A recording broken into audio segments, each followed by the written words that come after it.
Ça tourne. Messieurs, dames, aujourd'hui est un grand jour. Aujourd'hui, l'entreprise, elle a 7 ans. Le 2 novembre 2015, l'entreprise était officiellement immatriculée au greffe du tribunal de Poitiers. Et j'étais loin d'imaginer où on serait 7 ans plus tard. Et avec qui, surtout. Nous entrons dans une grande étape de la vie de l'entreprise qui est la pérennisation du modèle. Dans la vie des entreprises, on dit qu'il y a des caps, 3 ans, 5 ans et 7 ans. Et 10 ans. 7 ans, c'est un cap, c'est le dernier, c'est celui de la viabilité. Théoriquement, statistiquement, si on fait 7 ans, ça veut dire qu'on peut en faire 70, ou même 400, parce que j'ai un projet. J'ai déjà des héritiers. Donc, on n'a pas passé les 7 meilleures années de l'entreprise, parce que ça a été dur, parce qu'il a fallu investir beaucoup de temps, beaucoup d'argent, beaucoup de sueur et d'énergie dans le projet, pour arriver où on en est aujourd'hui. Et le but de cette 8e année que nous commençons, que nous avons déjà commencé il y a un mois, c'est de faire en sorte qu'elle nous rémunère à la juste valeur de notre travail. Et pour ça, j'ai mis en place des choses il y a longtemps. Et nous commençons à en bénéficier et à en toucher les fruits. En 7 ans, nous nous sommes fait une place dans le monde du patrimoine, le monument historique. Je vais lister quelques chantiers qu'on a faits et qui sont des fiertés que l'on peut brandir haut et fort devant nos clients et vis-à-vis de vous et vos parcours personnels aussi. La première facture de l'entreprise en 2015, la toute première, c'était une facture pour le pont Alexandre III, sur lequel j'ai fait un petit doigt en cuivre. C'est rigolo, voilà. J'ai fait des petites choses là-bas, et puis ensuite, de fil en aiguille, on a eu plusieurs beaux projets. On a fait des mains courantes en laiton débiardé pour le Sénat. On a fait tout un ensemble de restauration de grilles et de création pour le tribunal administratif de Paris. On a fait des mains courantes au Palais Royal. On a fait la restauration des grilles de l'obélisque de Luxor, place de la Concorde. On a fait la restauration des grilles des Archives nationales. On a fait les grilles en création du ministère de la Justice, place Vendôme. On a restauré le drapeau de Jeanne d'Arc, rue de Rivoli. On a entièrement restauré les motifs en zinc repoussé de la coupole des Galeries Lafayette, de Louis Majorel, c'est quand même pas rien. On a restauré, mais il n'y a que moi qui y suis allé, on a restauré une partie de la colonne Vendôme. J'ai mis 2 rivets en bronze sur la colonne l'été dernier. Voilà. On a fait une très belle restauration au Prytanée militaire d'un petit banc de communion en très très belle ferronnerie de la fin du XVIIe siècle. C'était un beau projet, j'en suis très fier. Bien sûr, à part ces gros monuments, on a fait énormément d'églises et de châteaux. Bon, je ne vais pas tous les citer, mais il y en a quand même pas mal. Hein. Bon, il y a Villers-Cotterêts, Dampierre-en-Yvelines. Déjà, ces deux-là, c'est balèze. On a fait Chaumont-sur-Loire, Roiron, Dissé, Cadillac, Montreuil-Bonin et plein de petits.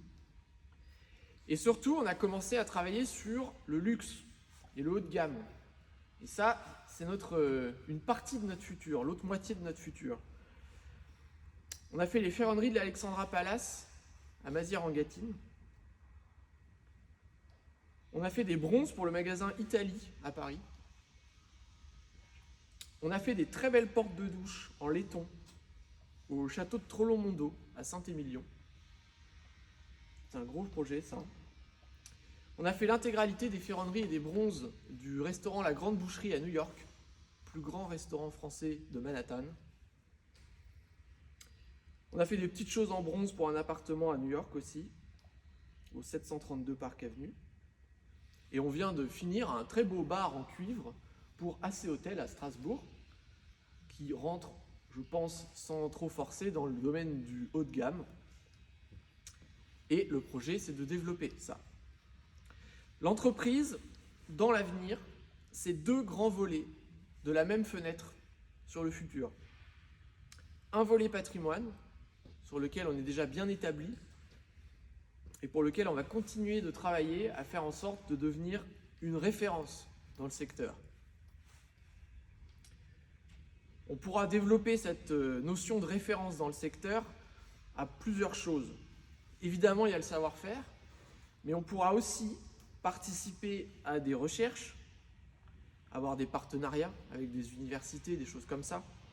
On avait déjà fait des reconstitutions de serrures pour la ville de Bourges, avec le centre archéologique de Bourges. On avait fait une reconstitution de serrures du XIVe siècle. Et on peut faire des petites choses comme ça, des petits partenariats, ça pourra devenir quelque chose. Le but du jeu, c'est de participer à la culture du métier, de marquer la culture du métier par notre présence et notre savoir-faire et notre investissement moral dans le domaine. Et le deuxième volet de la fenêtre, c'est le haut de gamme. Là, le but est simple, faire rayonner le savoir-faire français. C'est dur, parce que la France a un historique assez complet autour du savoir-faire exporté à l'international, et pour se hisser à ce niveau-là, il va falloir donner de soi-même. Mais c'est possible, et on peut le faire, on a déjà commencé. Ça va nous permettre aussi de développer des compétences de design et de proposer des choses uniques que nous aurons dessinées, que nous aurons conçues, inventées. Et on ne viendra pas nous voir comme exécutants, mais on viendra nous voir comme consultants, créateurs. Ça, c'est un gros projet. Ce sera le futur. Devenir une référence mondiale. Voilà, petit objectif d'à côté. 4-5 ans. Et surtout, avec ce volet, et c'est important pour nous, c'est faire de l'argent. Parce que l'argent, ça se trouve pas facilement, c'est compliqué. Et si on peut se faire une place dans le domaine du haut de gamme à l'international, potentiellement, c'est aussi une sécurité financière pour nous. On dit que le 21e siècle est un siècle de transition. On parle de toutes sortes de transitions. Et il y en a une qui est certaine, c'est que nous allons évoluer dans un monde incertain. Le plus on a de sécurité avec nous, le mieux on se portera. Ferronnerie d'art française, c'est un service que nous rendons. Il faut bien comprendre ça. L'économie, c'est toujours un service que l'on rend. On vient nous voir, on nous donne de l'argent parce qu'on rend un service. Quel service on rend ? Un savoir-faire de qualité. On vient nous voir pour ça. On vient nous voir pour un savoir-faire de qualité. Qu'est-ce que ça veut dire ? Ça veut dire que c'est traditionnel, c'est un savoir-faire. C'est durable, parce que c'est bien fait. Et qu'est-ce que les clients recherchent ? Quelle expérience ils en retirent ? Pour nous, c'est la satisfaction du client, c'est-à-dire un client heureux, une résolution de problèmes, c'est-à-dire que souvent on va nous exposer des choses qui sont des cas particuliers, des moutons à 5 pattes, pour lesquels il n'y a pas vraiment de solution toute faite qui existe, et c'est à nous de trouver la solution. C'est une valeur ajoutée qu'on apporte. On trouve et on résout des problèmes. Et le tout avec une bonne relation humaine. C'est très important. Le monde part en couille, il faut savoir rester humain. Et nos clients, ils cherchent ça. C'est important. La première année, j'étais à peu près tout seul. Je n'ai pas fini l'année tout seul.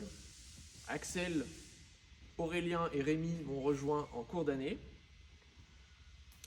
On a fait 45 000 € de chiffre d'affaires.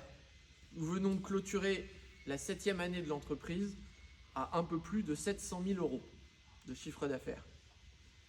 Cette 8e année que nous avons commencé, nous devons atteindre, c'est un cap, mais nous devons l'atteindre, c'est important, plus d'1 million d'euros de chiffre d'affaires. Ça représente 85 000 euros de facturés par mois, sur 12 mois. J'ai le plaisir de vous annoncer que le premier mois de cette 8e année, le mois d'octobre, nous avons facturé 98 000 euros. Ce qui veut dire qu'on a atteint nos objectifs. L'enjeu, c'est de réussir à maintenir ça sur les 11 mois restants. Si on fait ça, on rembourse les dettes de l'entreprise, on gagne de l'argent, et donc on va pouvoir investir. Investir, c'est bien. Du matériel, de l'équipement et du confort. Et du bien-être, du champagne, des choses comme ça. De l'eau courante dans les toilettes. De l'eau courante dans les toilettes, etc. Donc ça, c'est notre objectif pour cette 8e année que nous avons commencé, et nous la commençons bien. Et c'est une excellente nouvelle, et c'est motivant, et ça veut dire que c'est possible et qu'on peut le faire. Bien sûr, ça demande du travail, ça demande de la vigilance au quotidien, pas faire de conneries, pas oublier des choses. Et ça, c'est notre travail au quotidien, de faire les choses bien. Voilà. Sur ces belles paroles, merci à vous, merci à votre engagement à mes côtés depuis que vous êtes arrivés, tous, chacun. Et puis, je nous souhaite une excellente 8e année. Voilà.